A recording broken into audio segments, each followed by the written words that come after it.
Dixon share హోల్డర్స్కి అయితే ఒక good news అనే చెప్పుకోవచ్చు. మనకి తమిళనాడులో 1000 కోట్లతోటి ఒక ఫ్యాక్టరీని కొత్తగా ప్రారంభించబోతున్నట్టుగా డిక్సాన్ టెక్నాలజీ కొద్దిసేపటి క్రితం అయితే మార్కెట్కి తెలియజేయడం జరిగింది. సో మీ అందరికీ తెలుసు Dixon share already multi bagger share. ఈ షేర్కి ఈ ఒక కొత్త ప్లాంట్ ప్రారంభించడం అనేది ఖచ్చితంగా ఒక గుడ్ న్యూస్ కిందే చెప్పవచ్చు. డెఫినెట్గా రేపు ఈ షేరు గ్యాప్ అప్ తోటే ఓపెన్ అవుతుంది. దాదాపు 2-5% ప్రాఫిట్ ఎక్స్పెక్ట్ చేయొచ్చు. చూద్దాం మరి ఏమవుతుందో.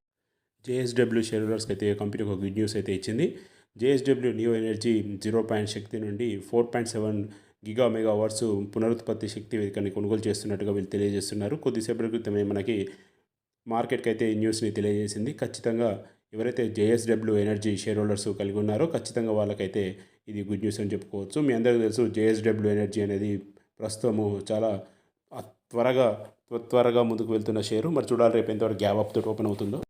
మహేంద్ర కంపెనీ షేర్ హోల్డర్స్కి అయితే ఒక గుడ్ న్యూస్ వచ్చిందని చెప్పుకోవచ్చు. మహేంద్ర ఎయిర్ బస్ హెలికాప్టర్ల నుండి H130 ఫ్యూలేజ్ కోసం ఆర్డర్ని అయితే పొందింది. సో ఇది మహేంద్ర కంపెనీకి one of the big contract అని మనం చెప్పుకోవచ్చు. సో ఇది ఖచ్చితంగా పాజిటివ్ న్యూస్ కిందనే చూడవచ్చు. రేపు మరి చూడాలి మార్కెట్లో గ్యాప్ అప్ తోటి ఎంత పర్సెంటేజ్ మేరకి ప్లస్తో ఓపెన్ అవుతుందో షేర్ మనం ఒకసారి చూడాలి. సో ఓవరాల్గా అయితే ఇది మాత్రం ఖచ్చితంగా మహేంద్ర షేర్ హోల్డర్స్కి అయితే గుడ్ న్యూస్ కిందనే మనం చూడవచ్చు.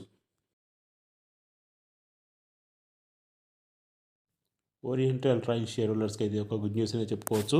కొద్దిసేపటి క్రితమే ఈ యొక్క కంపెనీ 39.9 మిలియన్ విలువైన ఆర్డర్లను అయితే పొందింది. సో ఇది ఖచ్చితంగా ఈ షేర్ హోల్డర్స్కి అయితే గుడ్ న్యూస్ అని చెప్పుకోవచ్చు. రేపు ఖచ్చితంగా ఈ యొక్క న్యూస్ తోటి మార్కెట్లో గ్యాప్ అప్ తోటి మంచి ప్రాఫిట్స్ తోటి ఓపెన్ అవకాశాలు ఎక్కువ ఉన్నాయి. సో చూద్దాం మరి ఏమవుతుందన్నది రేపు.